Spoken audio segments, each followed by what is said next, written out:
आइल्स करना है, इंग्लिश की प्रॉब्लम है, काफ़ी बार ट्राई किया फिर भी बैंड स्कोर इम्प्रूव नहीं हुआ। प्रॉब्लम इंग्लिश नहीं, प्रॉब्लम रॉन्ग स्ट्रेटजी है। आइए बात करते हैं सर सैयद वजाहत अलवी से कि कैसे आप आइल्स कर सकते हैं, ये बैंड स्कोर इम्प्रूव कैसे होगा। Stay with us. आइल्स को इम्प्रूव करने के लिए हमारे प्रोग्राम के साथ मौजूद रहिए। सब्सक्राइब। सर, स्टूडेंट ग्रामर जानते हुए भी आइल्स स्पीकिंग में क्यों फेल हो जाते हैं? देखिए, आइल्स स्पीकिंग इंटरव्यू में जो प्रॉब्लम है ना, वो ग्रामर कभी भी नहीं है। और मैं अक्सर आप लोगों से काफ़ी मेरी वीडियोस उसमें बात यही करता हूँ, the problem is anxiety, stress, depression. ये आपको ब्लैंक कर देता है।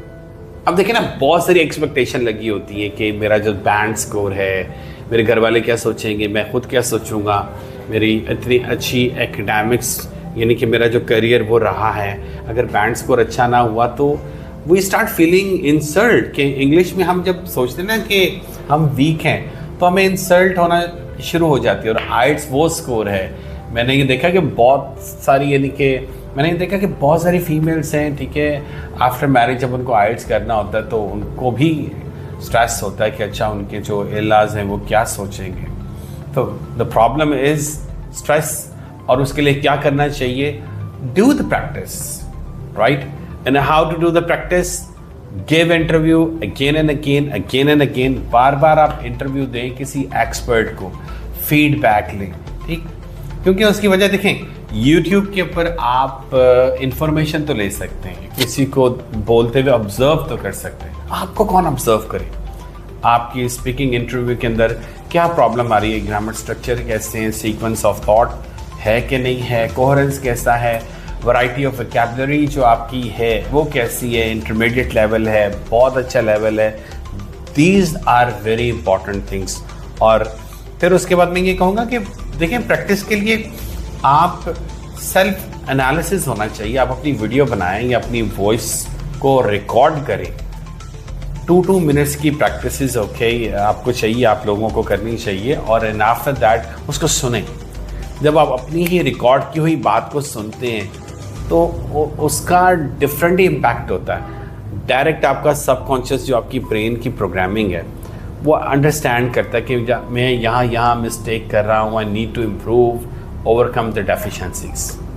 क्या मेमोराइज आंसर एग्जामिनर फौरन पकड़ लेता है? एब्सोल्युटली।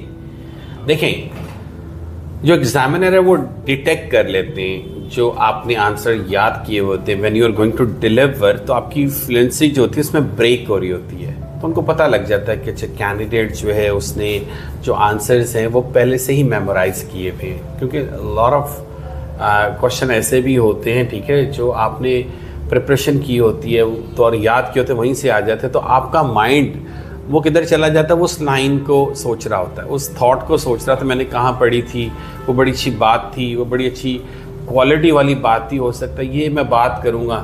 तो बात ये कि जब आप मेमोराइज करते हैं आपकी फ्लुएंसी कम हो जाती है, आपका फोकस टोटली डिफरेंट हो जाता है कि यू लूज़ योर कॉन्फिडेंस। और ऑलवेज चीज़ों को मेमोराइज करना ज़्यादा डिफ़िकल्ट है। आप उसको अगर सेंस में डेवलप करते हैं और you have skills, language expertise हैं अपनी बात को कन्वे करने के लिए, तो वहाँ आपका फ्लो जो बात करने का वो भी बेहतर हो जाता है। सो आई सजेस्ट यू, आपको प्रैक्टिस करनी चाहिए स्पॉन्टेनियसली डिफरेंट टॉपिक्स के ऊपर। और उसमें ये है कि कभी आप प्रैक्टिस करें, 10 डिफरेंट टॉपिक्स ले लें एंड स्टेप बाय स्टेप उसको रिकॉर्ड करें और फिर ऑब्जर्व करें। Next, want to engage okay any of your cousin, उसको कि वो आपका इंटरव्यू करे, क्योंकि बार बार रिपीट करने से आप में कंफर्ट लेवल पैदा होता है कि आइल्स के इंटरव्यू में आपने बात करनी है, इंटरव्यूअर के सामने बैठना है।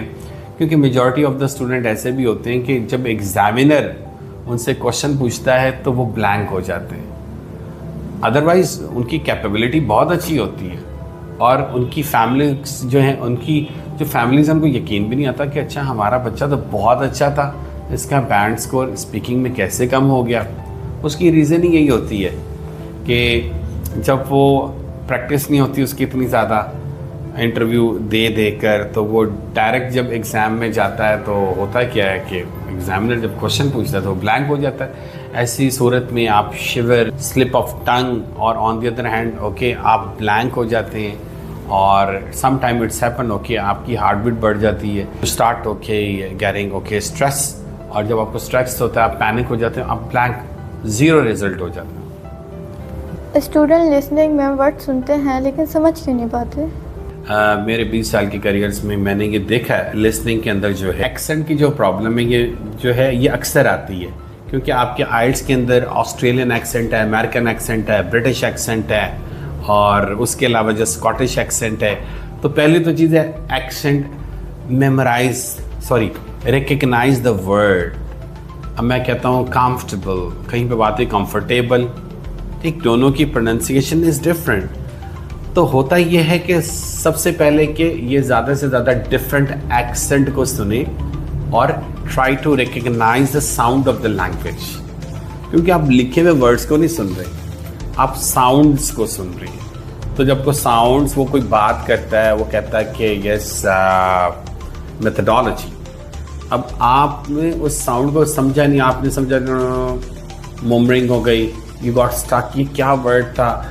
ऐसा भी होता है सम टाइम आपकी वोकैबुलरी में वो वर्ड नहीं होता जो आंसर आपने लिखना होता है। देन व्हाट हैपेंड, आप कंफ्यूज हो जाते हैं और आपका जो स्पीकर होता है वो बोलने वाला आगे निकल जाता है। आपने कनेक्ट करना होता है स्पीकर के साथ। कनेक्ट करने के लिए क्या होता है कि जब आपको 15 सेकेंड्स मिलते हैं, so you need to do okay underline the important key words, because ये वर्ड आपको ये बताते हैं कि आपका जो स्पीकर है इस टाइम वो कहाँ पर है, किस लाइन पर है, किस टॉपिक पर है, किस सेगमेंट से गुजर रहा है।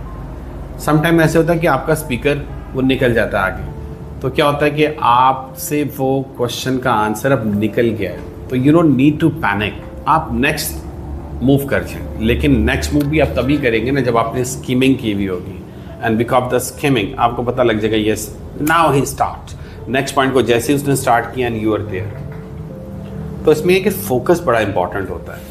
अब आपका जो फोकस है, लिसनिंग आप कर रहे हैं, साथ ही फोकस बाहर किसी शोर पे चला गया, एकदम फोकस चला गया, अच्छा टेस्ट क्या बनेगा, साथ ही फोकस चला गया, हो मैं फेल ना हो जाऊँ। अच्छा, ऐसा भी होता है आपका फोकस एक्टिविटी के अंदर ही आप कंफ्यूज हो जाते हैं कि अच्छा 3 आपके जो क्वेश्चंस थे वो मिस हो गया, आप उसी को सोचते रहते हैं तो चौथा भी मिस हो जाता है, अभी 4th नंबर को सोचते 5वां भी मिस हो जाता है। तो ये है कि ये सारी चीज़ें कब प्रॉब्लम आपको आती है, जब आपकी प्रैक्टिस कम होती है।